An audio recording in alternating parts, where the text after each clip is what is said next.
நண்பர்களுக்கு வணக்கம். நான் எட்டியப்ப சோழன். எட்டி டாக்ஸுக்கு உங்களை அன்புடன் வரவேற்கின்றேன். அனைவருக்கும் தீபாவளி நல்வாழ்த்துக்கள். தீபாவளியை எப்படி கொண்டாடுனீங்க?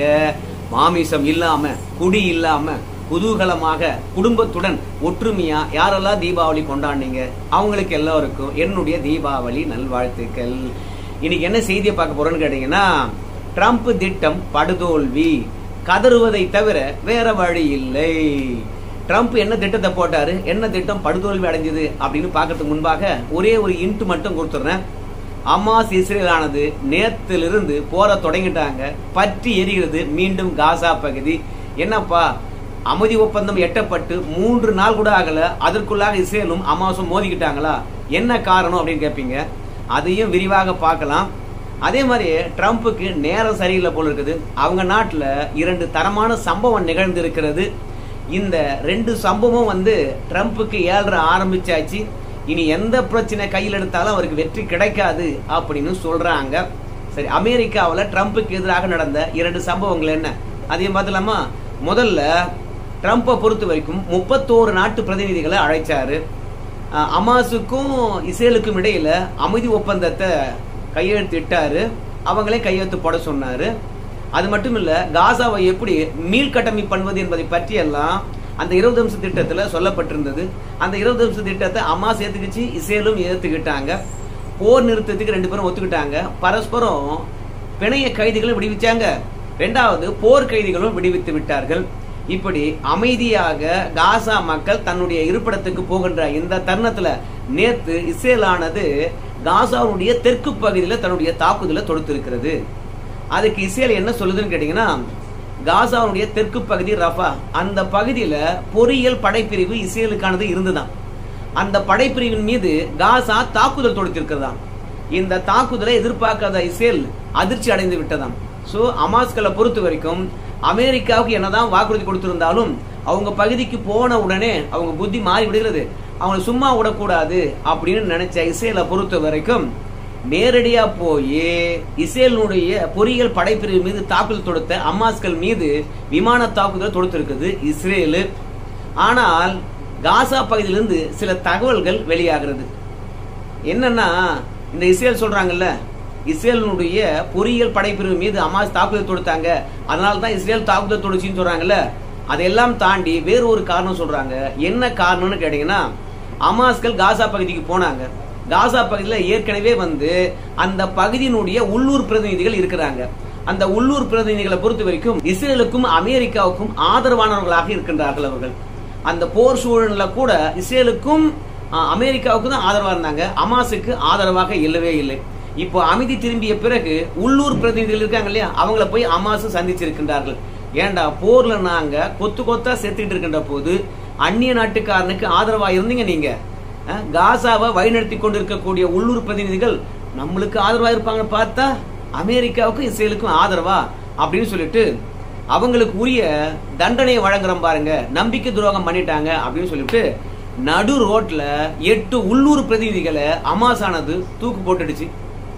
ஏன் போட்டாங்க ஹமாஸ்காரன் கேட்டீங்கன்னா, இனிமே இஸ்ரேலுக்கு எவனா ஒருத்தன் ஆதரவா இருந்தான்னா இதுதான், அமெரிக்காவுக்கு எவனா ஒருத்தன் ஆதரவா இருந்தான்னா இதுதான்டா உங்களுக்கு நடக்கும் அப்படின்னு ஹமாஸ்காரங்க காசாவில் இருந்த உள்ளூர் பிரதிநிதிகளுக்கு பொது வழியில மரண கொடுத்துட்டாங்க.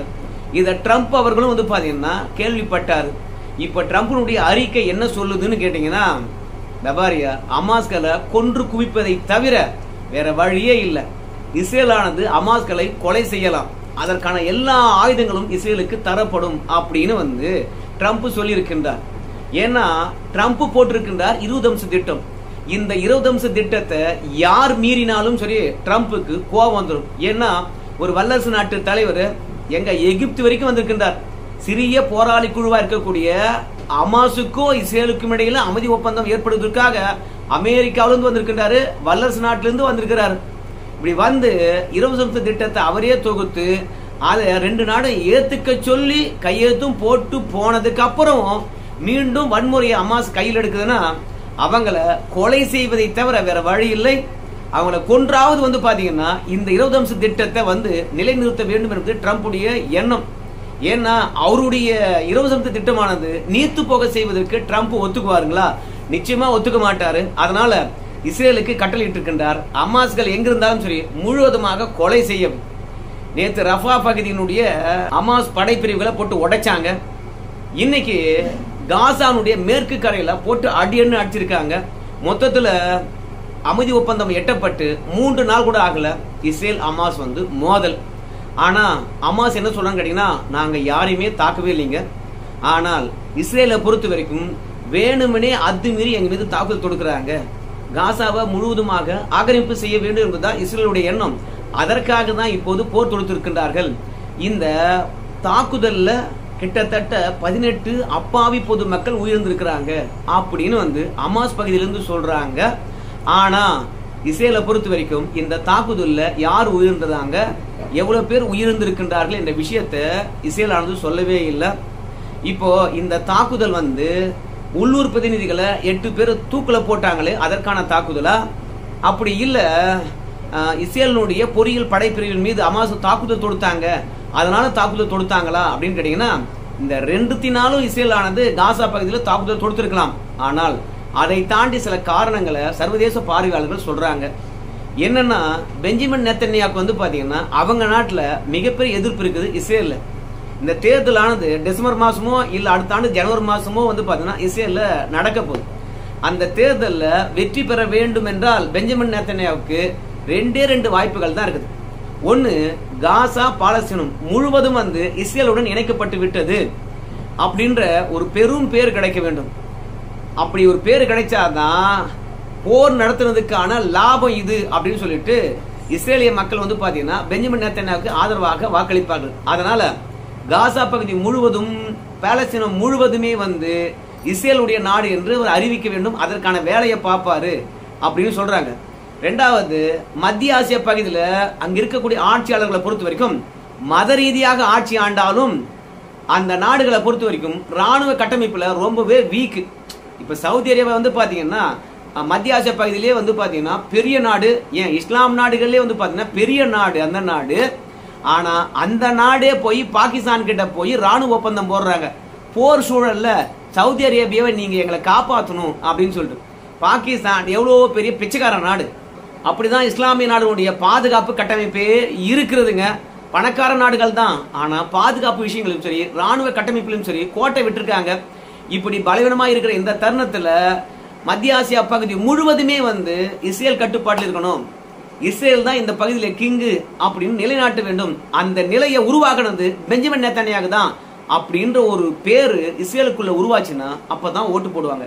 சோ இது ரெண்டுக்கும் அவர் பாத்தீங்கன்னா ஆசைப்படுறார். அதனால காசா பகுதியில் தன்னுடைய ஆதிக்கத்தை நிலைநாட்ட வேண்டும் என்றால் சில அடிப்படையான காரணங்களை அவர் முன்வைக்கணும். அப்பதான் ட்ரம்ப் ஒத்துக்குவாரு, இல்லனா ஒத்துக்கவே மாட்டாரு. அவர் ஒப்பந்தத்தை யார் மீறினாலும் சரி ட்ரம்ப் கோபப்பட்டுருவாரு. அதனால இந்த அமைதி ஒப்பந்தம் எட்டப்படுகின்ற பொழுதே பெஞ்சமின் நேத்தன்யாகு அவர்கள் சில விஷயங்களை ஏற்றுக்கொள்ளவே இல்லை. ட்ரம்ப் சொன்னதனால அவர் தலையாட்டிக்கிட்டார். முதல் விஷயம் கேட்டீங்கன்னா, அமாஸ் முழுவதுமாக ஆயுதத்தை கீழே போடணும். அந்த ஆயுதத்தை கீழே போடாத வரைக்கும் என்னுடைய ராணுவங்களை திரும்ப பெற மாட்டேன், மீண்டும் தாக்குதல் தொடுப்பேன் அப்படின்னு சொன்னாரு. இப்ப அமாஸை பொறுத்த வரைக்கும் 8 பேரை தூக்குல போட்டு இருப்பதனால மீண்டும் தாக்குதலுக்கு நியாயமான காரணங்களை அமெரிக்கா கிட்ட சொல்றாரு. ரெண்டாவது, பணைய கைதிகளை அமாஸ் முழுவதுமாக ஒப்படைக்கணும் அப்படின்னு சொன்ன பெஞ்சமின் நேத்தன்யாகு கூடவே இன்னொரு கோரிக்கை வச்சாரு. என்னன்னா, போர்ல இறந்து போய்விட்ட அந்த இஸ்ரேல் மக்களுடைய உடல்களையும் இஸ்ரேல்கிட்ட ஒப்படைக்கணும். அப்படி ஒப்படைக்கின்ற வரைக்கும் எங்களுடைய ராணுவமானது திரும்ப வராது, நாங்க தாக்குதல் தொடுப்போம் அப்படின்னு சொன்னாங்க. ஆனால் காசா பகுதியில எவ்வளோ இடர்பாடுகள் இருக்குது, எவ்வளோ இடிபாடுகள் இருக்குது. சோ அதுல தேடி இஸ்ரேல் கேட்கின்ற இஸ்ரேலிய ராணுவ வீரர்களையும் இல்ல இஸ்ரேலிய பொதுமக்கள் உடல்களையும் கொடுக்க முடியுமா? அமாஸ்கள் தன்னுடைய உயிரையே பாதுகாத்துக் கொள்வதற்காக அங்கிங்க ஓடினாங்க. அவங்க உயிரிழந்தவர்களுடைய உடலை பாதுகாத்து இருக்க முடியுமா? அதனால இஸ்ரேல் கேட்கின்ற உடல்களை அமாஸால கொடுக்கவே முடியாது. அதனால அமாஸ் இஸ்ரேல் சண்டையானது நடந்துகிட்டே தாங்க இருக்கும். மூன்றாவதாக, காசாவை கட்டமைக்கின்ற விஷயத்துல ட்ரம்பே நேரடியாக தலையிடுறாருங்க. அந்த தலையிடல பெஞ்சமின் நேத்தன்யாகு அவர்கள் விரும்பவே மாட்டாருங்க. ஏன்னா ஒரு அமைதிப்படையை உருவாக்குறாரு ட்ரம்ப், தன் தலைமையில் கட்டமைக்கிறாரு. அந்த அமைதிப்படை தான் பாத்தீங்கன்னா காசாவை மொத்தமாக கட்டமைக்க போகுது. எப்படி கட்டமைக்க போறாங்க? சாலை வசதியா இருக்கலாம், குடிநீரா இருக்கலாம், மருத்துவமா இருக்கலாம், கல்வியா இருக்கலாம், தெரு விளக்குகளா இருக்கலாம், இல்ல வீடுகளா இருக்கலாம், வாசலா இருக்கலாம், எல்லாமே வந்து ட்ரம்ப் தன் தலைமையில இருக்கக்கூடிய அமைதி படை மூலமாகத்தான் அதை செய்ய போறார். இப்படி சர்வதேச பார்வையாளருடைய கண்காணிப்புல காசாவை கட்டமைப்பதை இஸ்ரேல் ஒருபோதும் விரும்பாது. ஏன் தெரியுமா? அந்த காசா பகுதி முழுவதுமே வந்து இஸ்ரேலுக்கு சொந்தம் என்று நினைக்கின்றார் நம்ம பெஞ்சமின் நேத்தன்யாகு.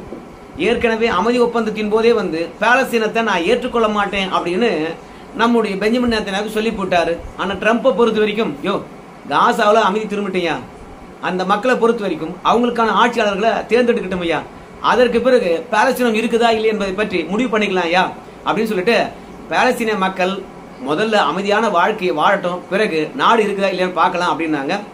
ஆனா பெஞ்சமின் நேத்தன்யாகு அவர்களை பொறுத்த வரைக்கும் பாலஸ்தீனம் கிடையாது, காசா கிடையாது, ஒட்டுமொத்தமா இஸ்ரேல் தான் அப்படின்னு சொன்னார். ஆனா இப்படி எல்லாம் சொன்னாலும் இஸ்ரேலை பொறுத்த வரைக்கும் காசாவுடைய 52% பகுதியை ஏற்கனவே பிடிச்சிட்டு இருக்கிறாங்க. அது மட்டும் இல்லாம மேற்கு கரை பகுதியில இஸ்ரேலிய மக்கள் போய் ஆக்கிரமிப்பு செஞ்சிட்டாங்க. மொத்தத்துல காசான்னு சொல்லிக்கிறதுக்கு இன்னைக்கு ஒரு 32% பகுதிகள் தான் இருக்கு. ஏற்கனவே 52% பகுதியை இஸ்ரேலானது பிடிச்சிடுச்சு. அதனால அந்த பகுதி முழுவதும் வந்து இஸ்ரேலாக அறிவிப்பதற்கு வெறுமனே ஒரு 32% பகுதி தான் இருக்கு. அந்த பகுதியில தான் இப்போ அமாஸ்களும் சரி காசா மக்களும் போய் குடியேறி இருக்கின்றார்கள். ஸோ அங்க இருக்கின்ற அமாஸ்களை ஓய்ச்சி கட்டிட்டோம்னு வச்சுக்கோங்களேன், பிறகு ஒட்டுமொத்தமும் இஸ்ரேல் ஆயிடும். ஆனா அந்த 32% பகுதியை பிடிப்பதற்கு ட்ரம்ப் தடையா இருப்பாரு அப்படின்னு சொல்லிவிட்டு பெஞ்சமின் நேத்தன்யாகு நினைக்கிறாரு. அப்படி தடையா இருக்கக்கூடாது என்றால் நியாயமான காரணங்களை சொல்லி அந்த 32% பகுதியோ தானே பிடிக்கணும் அப்படின்னு சொல்லிட்டு பெஞ்சமின் நேத்தன்யாகு நினைக்கிறார். அதுக்கு வழி இருக்கான்னு கேட்டீங்கன்னா இருக்குதுங்க. அமாஸ்களை பொறுத்த வரைக்கும் இஸ்ரேலுடைய கட்டுப்பாட்டில் இருக்கக்கூடிய 52% காசா பகுதிக்கு உள்ள வந்துட்டாங்க. அங்க இருக்கக்கூடிய இஸ்ரேல் மக்கள் மீது தாக்குதல் தொடுத்துட்டாங்க அப்படின்னு காரணம் காட்டி மீண்டும் அந்த 32% பகுதியை இஸ்ரேலே பிடிச்சிடும். இந்த மாதிரி ஒட்டுமொத்த காசாவும் பாலஸ்தீனமும் இஸ்ரேலா மாறுற வரைக்கும் இந்த தாக்குதல் தொடுத்து கொண்டேதான் இருக்கும். அதனால இந்த 20 அம்ச திட்டத்தை அமாஸ்கள் மீறாங்களோ இல்லையோ, நம்ம பெஞ்சமின் நேத்தன்யாகு அவர்கள் தொடர்ந்து மீறிக்கிட்டே தான் இருப்பாரு. அதற்கு அமாஸ் மீது பழி போடுறாரா இல்ல அதுக்கு நியாயமான காரணங்களை ட்ரம்பிடம் அடுக்கிறாரா எனக்கு தெரியாது. ஆனால் இந்த ஒப்பந்தமானது கடைபிடிக்கப்படாது, தொடர்ந்து போர் தான் நடக்கும் சொன்னாங்க. அதுதான் இப்போது காசாவிலையும் இஸ்ரேலையும் தொடர்ந்து போர் நடந்து கொண்டே இருக்குது. நம்முடைய இஸ்ரேலுடைய பெஞ்சமின் நேத்தன்யாகு ஒட்டுமொத்த அமாஸ்களையும் கொலை பண்ணுடா அப்படின்னு நம்முடைய ட்ரம்ப் சொன்னதுனால இன்னைக்கு தாக்குதலை உக்கிரப்படுத்தியிருக்கின்றார். ஏற்கனவே இடிபாடுகள்ல தான் இருக்குது காசா, இன்னும் எத்தனை இடிபாடுகளை சந்திக்க போகுதுன்னு தெரியலீங்க.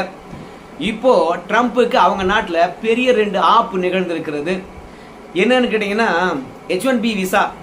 அந்த விசாவை ட்ரம்ப் இந்தியர்களுக்கு எதிராகத்தான் பயன்படுத்தினார் ஒரு ஆயுதமாக. ஆனா அறிவு சார்ந்த மாணவர்களோ அறிவில்லாதவர்களோ யாரா இருந்தாலும் சரி அமெரிக்காவுக்கு வரதா இருந்தா 88 லட்சம் ரூபாய் கட்டி H1B விசாவை வாங்குங்கப்பா, அது ஒவ்வொருத்தருக்கும் பொருந்தும் அப்படின்னு சொன்னாரு. ஏற்கனவே H1B விசா வச்சிருக்கவங்களுக்கு பொருந்தாது அப்படின்னாரா. ஸோ இப்போ நிறைய கம்பெனிகளை பொறுத்த வரைக்கும் H1B விசாவில் தான் ஆளே எடுக்கிறாங்க. பைடன் அரசாங்கத்தில் வந்து பாத்தீங்கன்னா பெருசா H1B விசா வாங்குறவங்களுக்கு பணம் கிடையாது, $1000 கட்டலாமா, அதுவே அதிகம் என்ற நிலை தான் இருந்தது. ஆனா நம்ம ட்ரம்ப் வந்த உடனே அது $5000 மாத்தினாரு. 88 லட்சமாக இந்திய மதிப்பு ரூபாயில உயர்த்தி விட்டார். அதனால இப்போ H1B விசா வந்து பாத்தீங்கன்னா அமெரிக்காவில் நடைமுறையில் இருப்பது ரொம்பவே கஷ்டமா இருக்குது. அங்க இருக்கிற கம்பெனிகளை பொறுத்த வரைக்கும் அறிவு சார்ந்த வேலையாட்களை அமெரிக்கா வரவழைப்பது ரொம்ப கஷ்டமான சூழ்நிலை இருக்குது. அதனால ட்ரம்ப்புக்கு ஆப்பு வைக்கணும்னா என்ன பண்ணணும், நீதிமன்றத்தை நாடணும் அப்படின்றதுக்காக அமெரிக்காவுடைய அரசியலமைப்பு சட்டத்துக்கு எதிராக ட்ரம்ப்பை பொறுத்த வரைக்கும் H1B விசாவுக்கு $1 லட்சம் அளவுக்கு கட்டணத்தை விதித்திருக்கின்றார். இது தொழில் நிறுவனங்கள் நலிவடைவதற்கும் அறிவு சார்ந்த வேலையாட்கள் கிடைப்பதற்கும் தட்டுப்பாடு இருக்கும். அது மட்டும் இல்ல, அமெரிக்காவுக்கு வர வேண்டிய அறிவு சார்ந்த வேலையாட்களும் இளைஞர்களும் இப்போது வேற நாட்டுக்கு போவாங்க. இது எதிரி நாடு பலமடைவதற்கான வாய்ப்பா இருக்கும். அதனால ட்ரம்ப் செஞ்சது தப்பு அப்படின்னு சொல்லிட்டு நீதிமன்றத்துக்கு போயிருக்காங்க. சோ ட்ரம்பினுடைய உத்தரவுக்கு பல நீதிமன்றங்களும் இடைக்கால தடை விதித்திருக்கின்றார்கள். அதனால H1B விசா மீது 88 லட்சம் ரூபாய் விதித்தது ட்ரம்ப்புக்கு இன்னைக்கு பேக் ஃபயர் ஆயிருக்குது. இதுதான் விதின்னு சொல்றது. ஏற்கனவே வரி விதித்திருக்காரு இல்லையா, அது உச்ச நீதிமன்றத்தில் இருக்கிறது. பல மாநில நீதிமன்றங்களை பொறுத்த வரைக்கும் வரி விதித்தது சட்டவிரோதம் என்று சொல்லியிருக்காங்க. இப்ப H1B விசாவுக்கு 88 லட்சம் ரூபாய் விதித்திருப்பதும் சட்டவிரோதம் என்று சொல்லியிருக்காங்க. இது ட்ரம்ப்புக்கு மிகப்பெரிய பேரிடியா இருக்கிறது. அது மட்டும் இல்ல, அமெரிக்கா முடங்கி போயிருக்குதுன்னு எல்லாருக்கும் தெரியும். உங்களுக்கு அத்தியாவசியம் இல்லாத பணியாளர்களை விடுமுறை கொடுத்து வீட்டுக்கு அனுப்பியிருக்காங்க. அது மட்டும் இல்லாம ஒரே நாள்ல ஒரு 4 லட்சம் பேர் வந்து அவங்க விருப்ப ஓய்வு பெற்றிருக்கின்றார்கள். அதனால பொதுத்துறை நிறுவனங்களிலிருந்து பல முக்கியமான சேவைத்துறையில் இருக்கக்கூடிய நிறைய பேர் வேலை விட்டு போனதாலும் அதோட அவங்களுக்கு சம்பளம் கொடுப்பதற்கு பணம் இல்லாத காரணத்தாலும் இப்ப அமெரிக்கா முடங்கி தான் இருக்கிறது. நிறைய வேலைகள் செய்யாம மத்திய அரசாங்கத்துடைய ஊழியர்களை பொறுத்த வரைக்கும் யாரும் இப்போ வேலைக்கு வரதில்லை. இப்போ உச்சபட்சமாக பாதுகாப்பு துறையிலும் வந்து பாத்தீங்கன்னா ஒரு 1400 பேரை அதிரடியாக ட்ரம்ப் வந்து பாத்தீங்கன்னா வேலையை விட்டு தூக்கி இருக்கிறாரு. பா கையில பணம் இல்லப்பா, அவங்களால சம்பளம் கொடுக்க முடியாதுப்பா அப்படின்னு சொல்லிட்டு ஒரு 1400 பேரை வந்து வேலை விட்டு தூக்கி இருக்காரு. அவங்க எங்கடா வேலை பார்த்தாங்கன்னு கேட்டீங்கன்னா அவங்க அணு ஆராய்ச்சி மையத்துல வேலை பார்த்திருக்காங்க. அதோட அணு ஆயுதம் தயாரிக்கக்கூடிய இடங்கள்ல வேலை பார்த்திருக்காங்க. அதையும் தொடர்ந்து அணு மையங்களை கட்டக்கூடிய பொறியாளர்களாக அவங்க இருந்திருக்காங்க. அந்த 1400 பேரை அதிரடியா நீக்கினதுனால இன்னைக்கு அமெரிக்காவுடைய அணு தொழிற்சாலைகளும் சரி அணு ஆராய்ச்சி மையமும் சரி ஆட்கள் இல்லாம திண்டாடுறாங்களாம். அதனால அமெரிக்காவுடைய NNSA அமைப்பானது ட்ரம்புக்கு தன்னுடைய கண்டனத்தை பதிவு செய்து என்னங்க அத்தியாவசியமான சேவையில் இருக்கிறவங்கள கூட வேலை விட்டு தூக்கி இருக்கீங்களே அப்படின்னு சொல்லிட்டு நீதிமன்றம் போனாங்க.